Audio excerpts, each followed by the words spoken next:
Hello, everyone.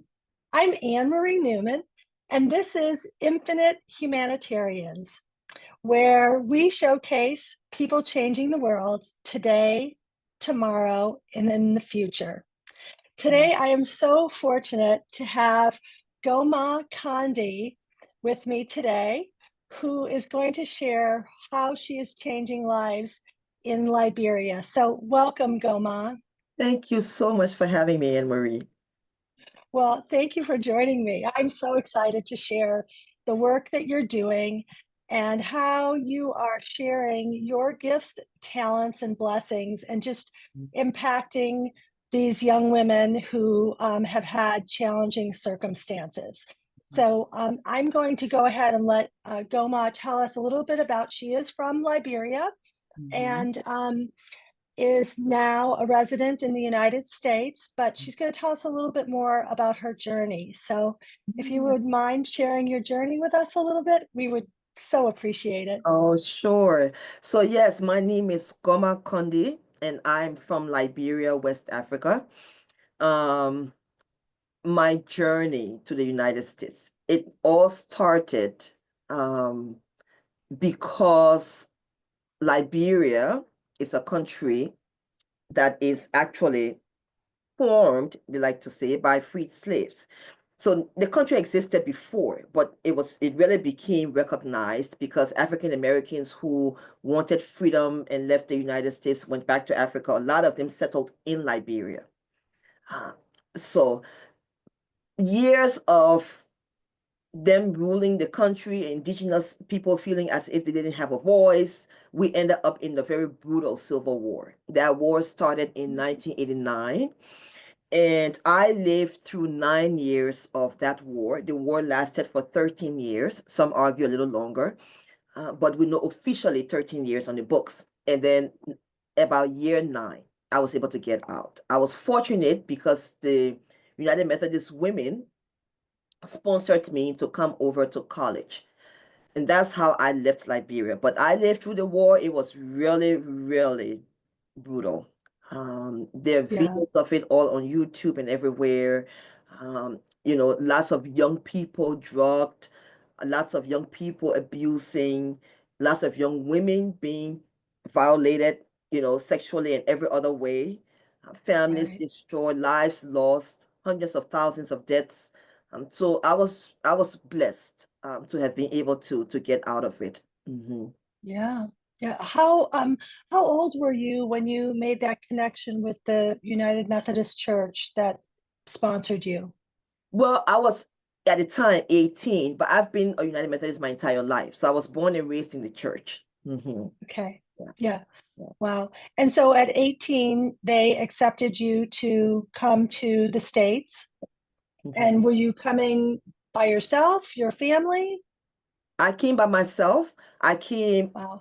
to a university, so a family member and the dean at the university. I came to Bennett College in Greensboro, North Carolina, and the dean there was really, really nice to me. She took me under her wings and kept me in her home until school opened. So I stayed with her for about a week or two until I transitioned onto campus. Hmm. What an amazing mentor and humanitarian herself. That's Yes. incredible that she made you feel so welcome.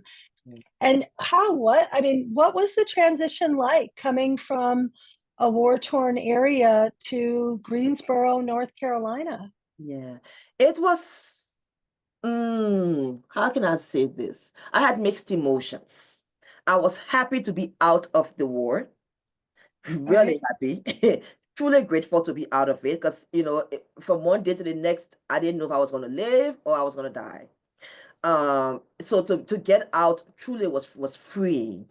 At the same time, I missed my family so much because my mother Mhm. and I were very close, and I had left her behind. I left my two brothers behind, my father, and I was the only one getting out. So I had a lot of survivor's guilt also, Right. that I got kind of the path to freedom and they were still stuck in the war and I didn't know what was going to happen to them. So I had a lot of mixed emotions. Yeah. Oh, I bet that would have to be so hard because in one sense, like you're saying, what a blessing to, get out and have the opportunity, but then to also know that there's family and other friends, still struggling in that. It's incredible. Mm. And so then did you study counseling or what did you study? I did. So I came to school, I did psychology, Okay. and then for my bachelor's, and then I went on to do my master's, and I did marriage and family therapy. Hmm. Wow. And Hmm. that's the business that you run Yes, stateside today. yes. I'm a Yes. marriage and family Yes. therapist license. Yes. Hmm. Yes. And several of your family have since been able to move here, correct? Yes, several of them have moved here, correct. Yeah, so I Yeah. have aunts and cousins. Yeah. And then now, what is the state of Liberia? I know we hear certain things on the news, but you actually speak to those living there. What is the state of Liberia now? So Liberia is now really on a path to rehabilitation, and we've had at least three presidents since that's been able to rule without any chaos, no war, no violence. They've been able to have peaceful elections, turnover. So we're really on a path to rebuilding. It's in a healthier Wonderful. place. Yes. Yeah, wonderful. But there's been a lot of girls that have had, physical abuse and some horrible traumas. And so, how did you start your nonprofit? What made you choose to use the new skills that you had as a therapist to go back and do this? So as I was sharing with you, as when I was interning before licensure, I worked in foster care. I worked in foster care here in the US. And part of what I realized, I enjoyed working in foster care. A lot of what I realized doing that work was how blessed and how privileged are these young people, particularly girls, because I worked with many girls. I said, how blessed are they that they get to have a government that is able to support them, when they are in need, whether it's in need of a home or they've been abused, and someone can stand up for them and fight for them. And in this country, the Right, US government does that, you know. And right, in my country, that's not the case. So I will go home to visit. And even during the war, I was blessed. I had family that protected me and kept me safe. But many young women did not have that. So many were violently raped and they were just there. And then I would go home to visit and I would see more and more rape cases. I mean, it's been real. If you were to Google Liberia rape cases, you'll see the thousands of girls that are violated on an ongoing basis because we haven't really had full uh, trauma therapy for those who were either fighting the war or who survived. So people are acting out in all kinds of ways, and a lot of girls are being abused with no help whatsoever for them. Going home wow, and hearing the complaints upon complaints about these girls, I kept thinking, what can I do to help? So what foster care opened my eyes because I thought, okay, maybe I can provide them the trauma resolution counseling, which is my specialty. That's what I do for a living. right. I said I could provide them that so that even though times are hard and yes, many are still being affected, at least the ones who come through our organization, which is called Eagle, Every Girl Leaves Empowered. uh, I love your acronym. I just think that's it. Every girl every girl leaves leaves empowered. empowered. Yes, yes. So I figure Beautiful. if I offer them that, thank you, if I offer them that, at least we'll begin to have some kind of healing in the community, and those girls can then go and carry that forward. And that's just how it started. Right. So when you went back and visited, I mean, are how do I ask this? Are there not repercussions for people who commit those acts of violence? Not really. No, They'll no, tell you that these people are being arrested and they're put in jail, and then you hear in a month or two, or sometimes less than that, that they're out. And these girls are just sitting there with no justice. So, right, right. That's it tough. yes, they're violated and then they have Well, justice. and it's interesting your perspective on child protective services here in the States and looking at the good side to it, because I know that there are a lot of people who have criticism for the United States Protective Services and human trafficking and different things. But again, I think kind of like everything, and I'm somebody who isn't even glass half full. My glass is overflowing and going, going, Amen. going. And Amen. so I really try to look at always the best. And I'm sure in child protective services, like you've experienced, there are some very good people and some very good things being done. Yeah. And you know, it's wonderful to hear that takeaway from you, because so often we you know, hear just the negative. And again, that's also, if I may tie in, that's why I'm doing this program, to be more of the good news and people taking action, because it's so easy to criticize. It's Yes. so easy to sit back, you know, poke holes in things, but never take action. And you have been so brave to not only leave your family and come here to build a better life, but then to go back and give back. And I commend you. I think it's just fantastic. Thank you. And I love that you said that, because it's precisely what I said. When I started Right, Eagle, I said, you know what? I have a choice. I could right, sit here and complain about all the things that are going wrong in Liberia, or I could right, go in and help. And that's what I right. chose to do. Mhm. Right. And that's just fantastic. I think it's just so fantastic. So you started connecting via, do you use like Skype or Zoom, or how So, do you connect with the girls, and how do you find the girls? yeah. Or how So do they find you? how do they find? Yeah. So my aunt has a school. I started with that school. She has a school in Liberia, and it goes up to the ninth grade. Excuse me. So part of what I said to her was, I've been hearing you talk about these girls who have been affected in the school and all of that. I want to come in and help. Right. And she was Oh, really wow. very happy, because she's been looking for a way to give her students more support.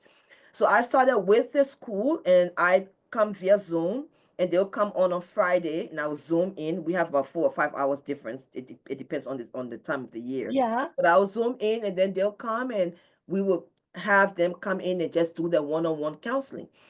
Then we got a counselor for the school, and I have Oh, her there. wow. So I also tried, I have her, and I gave her a little stipend every month. So she's there. So the girls come in and they work Wow. with her during the week, and then Fridays I come in and do the counseling with them.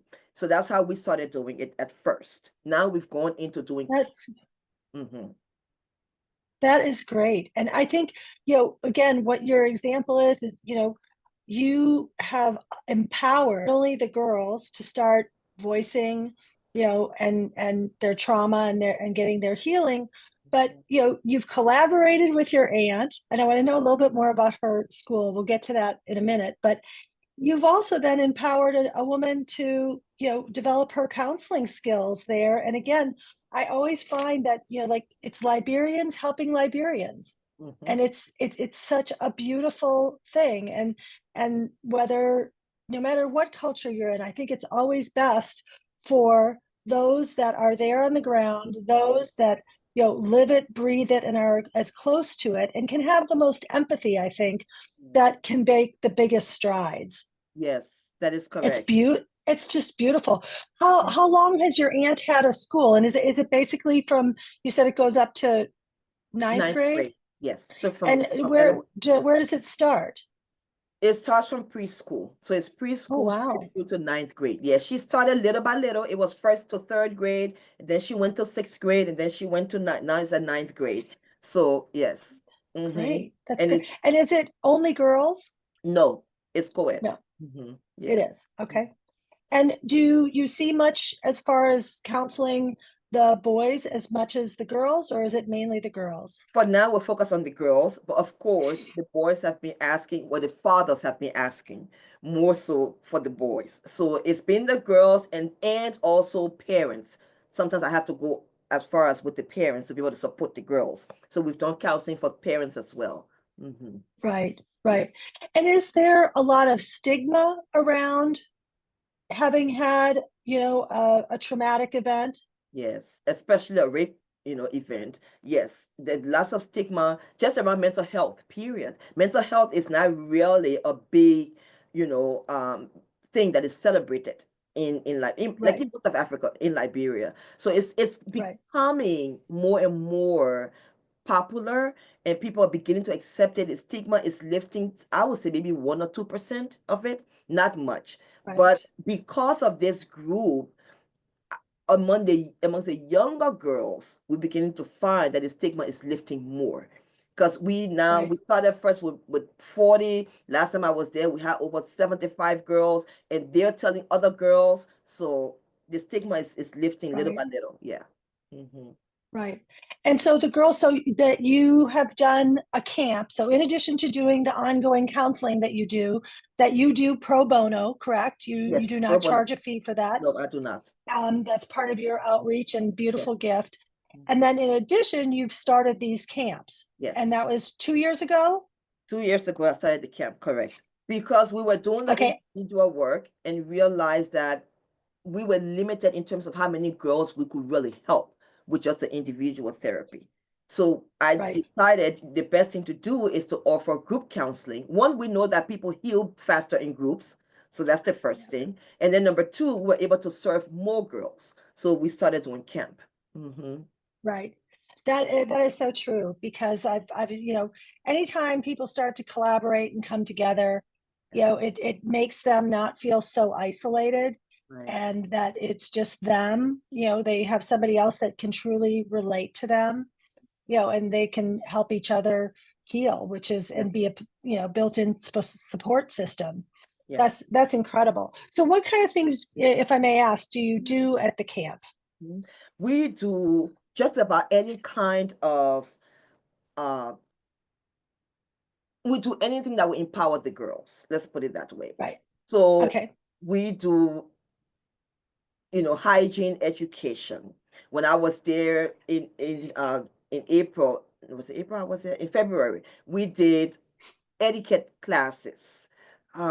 We do, you know, communication courses. We do self-esteem building courses. So I do all of these different interventions in addition to the trauma resolution counseling. Mhm. Right, right.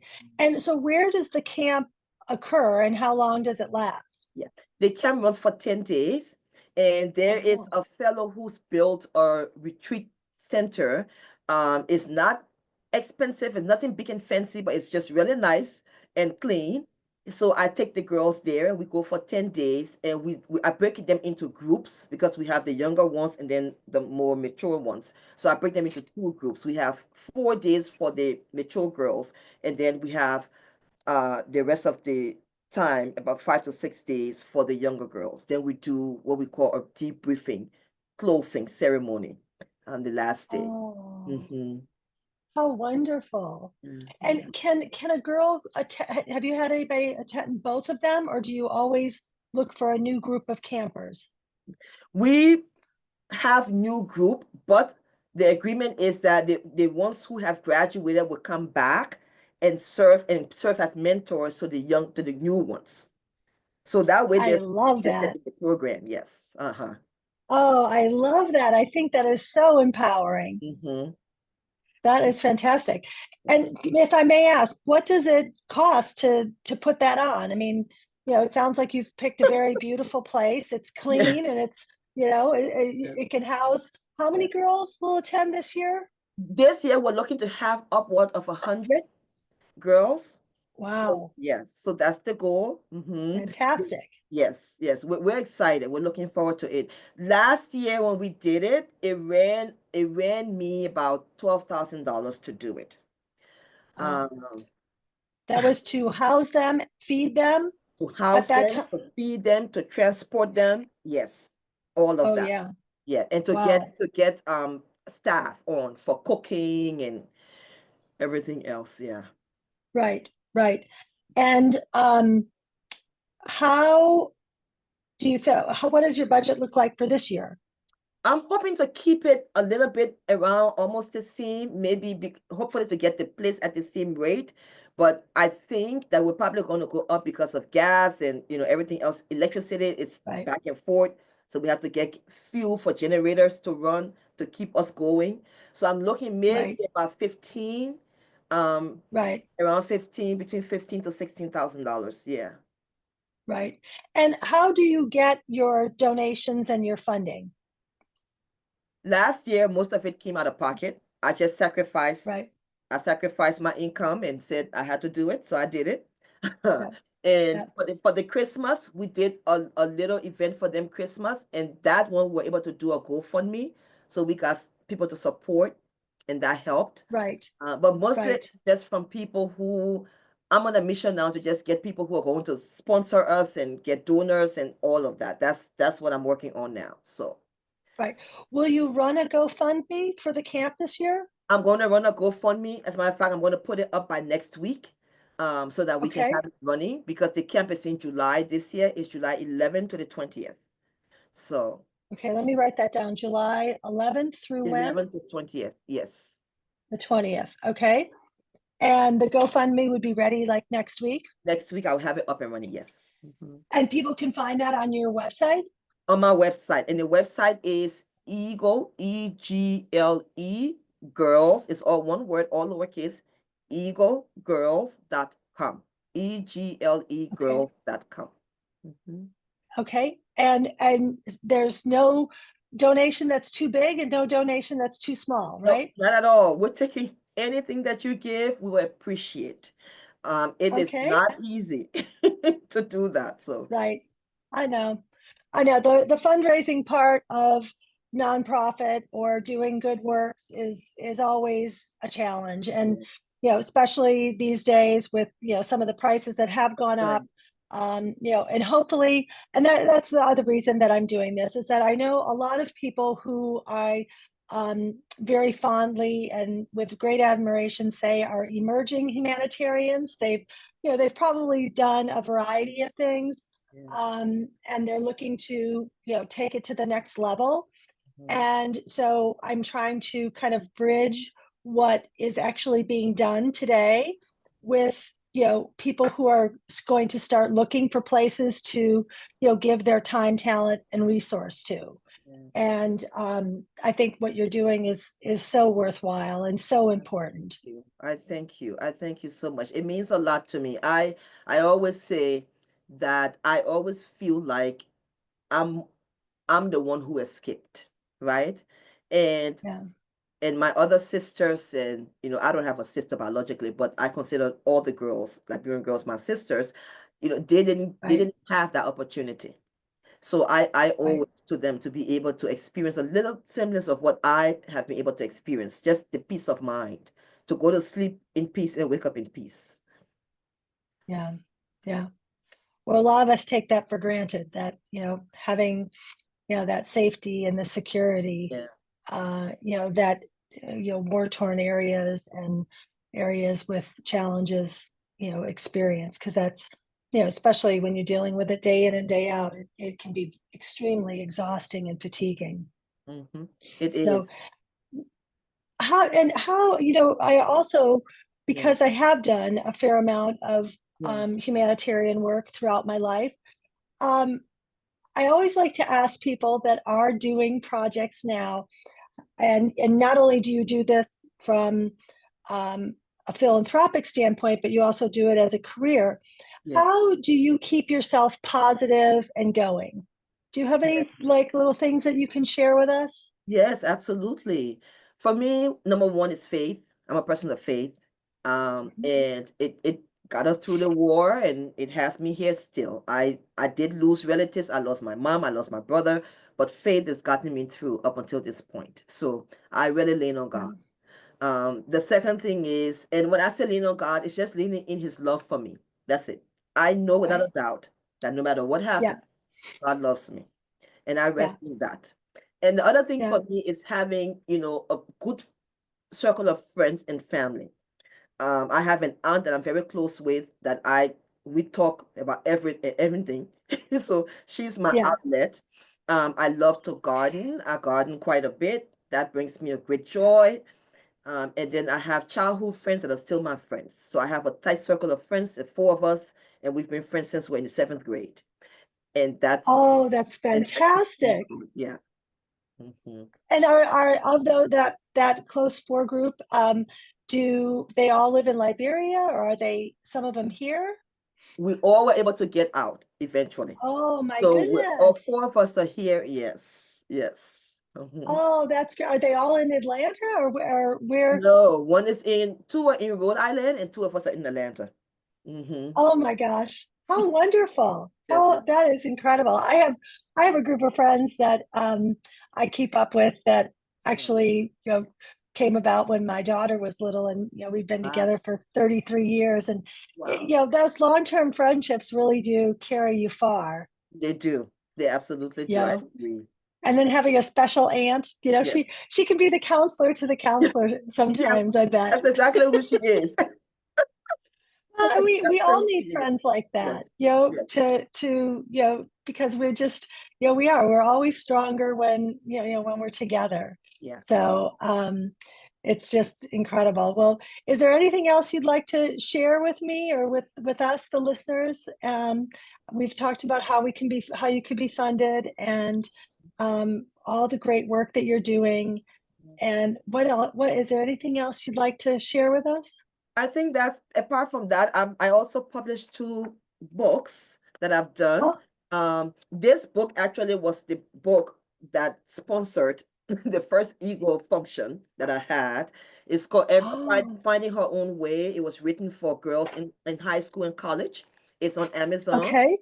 Finding Her Okay, Own it's called Way, Finding Her Own Way. Finding Her Own Way, an empowerment book for young women. That's the first one. And then Okay. and then this one, The Mom You Never Had. I just published it. Oh, This one came out in February. And this is for women who struggle with relationships with their mothers.